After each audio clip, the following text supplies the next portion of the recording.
Good evening, I'm Prasad. Folks, it looks like Prime Minister Muhyiddin Yassin will not be resigning, though it appears he knows he no longer has majority support in Parliament. Instead, he made an offer to those outside PN. Let's take a look at what he's offering.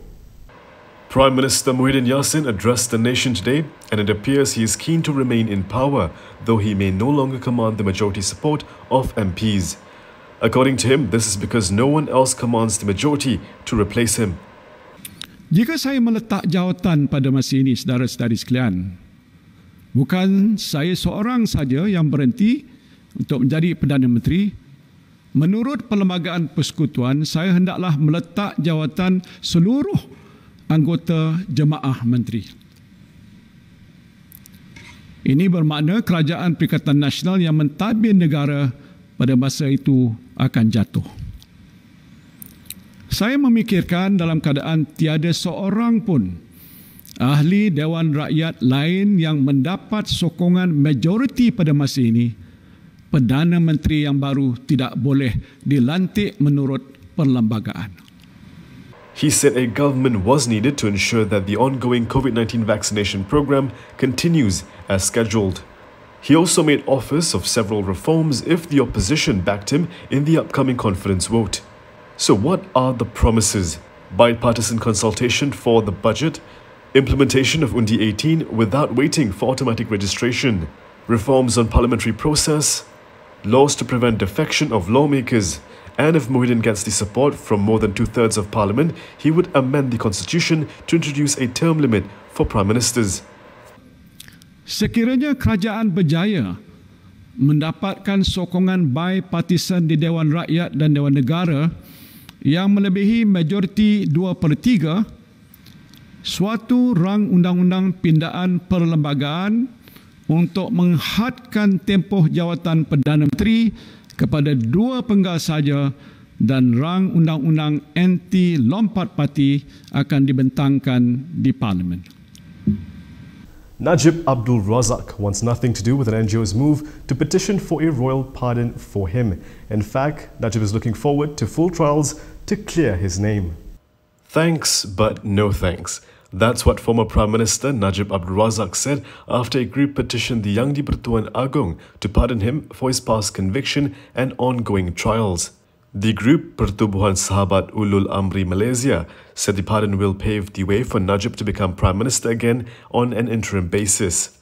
However, Najib has denied any connection with the group or their intention. In a statement on Facebook, Najib said while he was grateful that the NGO cares for him, he had never been in touch with them and was not informed of their petition to the palace this morning. He also said he will not be seeking a pardon because he is confident that he is innocent.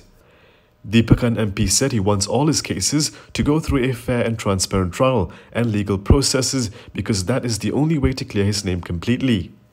Earlier today, PSUAM chairperson Syed Muhammad Imran Syed Abdul Aziz claimed that Najib has not been proven guilty until he has exhausted all his legal options, and a pardon would indicate His Majesty's blessing.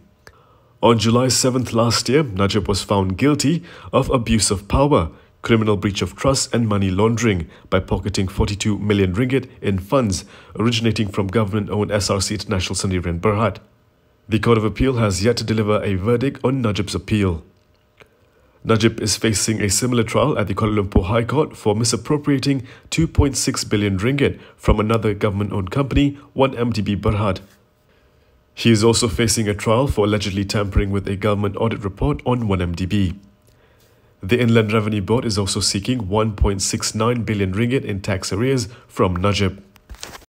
Anuar Musa, one of UMNO's top supporters of Muhyiddin, has called for everyone to be patient. What exactly does that mean? Well, we'll get to that after this. But before that, with so much happening in the country, Malaysia needs a free press more than ever. And we need allies like you to support us. So click on the link below and support the channel so we can continue holding those who claim to have majority support in Parliament accountable. Anuar Musa has once again come to the rescue of Prime Minister Muhyiddin Yassin. Writing on Facebook, he said without a proper parliamentary voting process, any figure provided by Dewan Rakyat Speaker Azhar Azizan Harun on the number of MPs supporting Muhyiddin is hypothetical and can be challenged. This comes after Istana Negara reportedly sent a letter to the Speaker requesting the number of MPs who supported the Prime Minister. Anwar said the Speaker has to act responsibly in accordance with his powers provided by the Constitution. He also added that not everyone can order the Speaker to do something that is outside of the rules. Anwar also explained that it is the right of the MPs to determine the number of support through the necessary procedures. Therefore, it has to be done during a sitting. Anwar said all parties should be patient while waiting for the vote of confidence process, which is constitutional and in line with parliamentary democracy.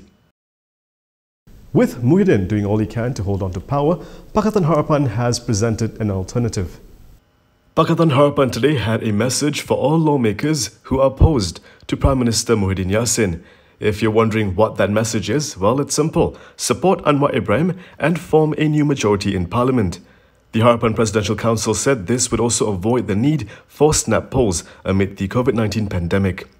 In the statement jointly signed by the PKR President, Amanah President Muhammad Sabu and DAP Secretary General Lim Guan Eng, it said Harapan does not agree with any general election to be held while the pandemic is raging. According to Malaysia Kini's tracking, Muhyiddin is 11 MPs short of a majority in the Dewan Rakyat, putting the Prime Minister at risk of losing his job. But while 120 MPs are against Muhyiddin, there is no single opposition faction with a majority. Harapan only has 88 MPs on its side, with one independent lawmaker, Mazli Malik, seen as a friendly to the coalition. Getting support from other opposition parties may be tough. Warisan may want to push for its president, Shafi Abdal, to be Prime Minister instead, while Parti Pejuang Tanah Air chairperson Dr. Mahathir Mohamad seems disinterested in building a government and is instead bent on forming a National Recovery Council. Even with the support from Warisan, Pejuang, UPKO, PSB and another independent, Syed Saddiq Syed Abdul Rahman, Anwar would only have the backing of 105 MPs. To get a simple majority, Anwar would thus either have to get the support from 15 UMNO MPs fighting against Muhyiddin or secure defections from the Prime Minister's partners in Perikatan Nasional, such as GPS. UMNO President Ahmad Zahid Hamidi, who heads the anti-Muhyiddin faction, is allegedly to be in league with Anwar. However, Zahid is likely to be hindered from providing direct support to Anwar, as UMNO's Annual General Assembly and the Supreme Council have been firm in not backing the PKR President or DAP to form a government. Good Morning G-Sure is the first plant-based and complete nutrition drink made in Malaysia. It is suitable for those who are lactose intolerant. Research made by local universities found that more than 90% of our Malaysian population are lactose intolerant. Lactose intolerance can cause bloated stomach and diarrhea. Good Morning G-Sure helps to improve the immune system, reduce the risk of illnesses, and helps to improve general well-being and strengthen our bodies. A happy family starts with a healthy family. I'm still active, healthy, and going strong at the age of 52. It has to be Good Morning G-Sure. We all miss those important work emails sometimes, but what if it was a letter from Istana Negara? That would be really hard to miss, even if you're Rashid Hasnun. Dewan Rakyat Deputy Speaker Azalina Othman Said had to remind her colleague Muhammad Rashid Hasnun last night about a letter that he may not have read yet.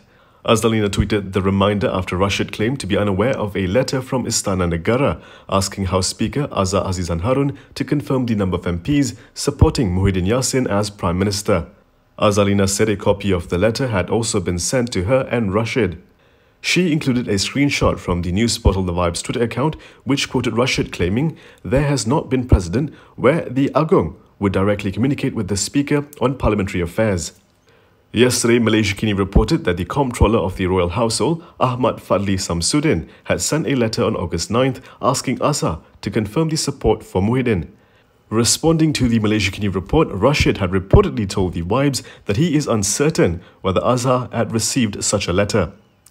He also asserted that if there was such a letter, it would mark a departure from the long-standing practice where the Prime Minister, not the Speaker, reports parliamentary affairs to the King. However, Azalina countered Rashid's claim and pointed out that she, Rashid and Hazza had a meeting with the King on June 29th and attached a photo from that meeting in her tweet. Tragedy at the Kota Samarahan Air Force Base today. 4 Air Force personnel were killed. One of those were the alleged attacker himself. A military police personnel gunned down 3 other Royal Malaysian Air Force personnel stationed at the Kota Samarahan Air Force Base in Kuching, Sarawak this morning. Sarawak Commissioner ID Ismail said the initial report stated that the incident happened at 7:50 a.m. at the camp's guard post when a personnel started shooting his colleagues using an M4 assault rifle. 2 of his colleagues died at the scene and 1 was seriously injured. The injured personnel was treated at the Kota Samarahan Heart Centre where he succumbed to his injuries. It is learned that the suspect had also shot himself and died at the scene. ID said the police are still investigating the motive of the incident. Meanwhile, in a statement, the Air Force said they are leaving the case to the police to investigate and would also form an inquiry board to identify what had caused the incident. Remember life last year? So much optimism and excitement that 2021 would be so much better. Well, we're in 2021 and we had 21,000 new cases today. Malaysia reported 21,468 new cases of COVID-19 today, with more states reporting cases in 4 digits. Selangor reported over 7,000 cases, followed by Kuala Lumpur with over 2,000 new cases. Other states with 4-digit cases are Kedah, Sabah, Johor, Penang and Kelantan. Meanwhile, Belize, which is under Phase 3 of the National Recovery Plan, reported its highest number of cases to date with 50 cases. In a separate development, COVID-19 vaccination centres have been urged to quickly inform the police if their centres are overcrowded to enable the police to make the necessary preparations. Bukit Aman Internal Security and Public Order Department Director, Zainal Abidin Kasim, said the move was to ensure that the standard operating procedures, or SOPs, are adhered to. And that is all from me today. For more stories, you can go to KiniTV.com. You can also follow us on Instagram, Twitter, YouTube and Facebook for the latest news updates. If you'd like to support independent media, do consider subscribing to MalaysiaKini.com. I'm Prasad Michael. Thank you for watching.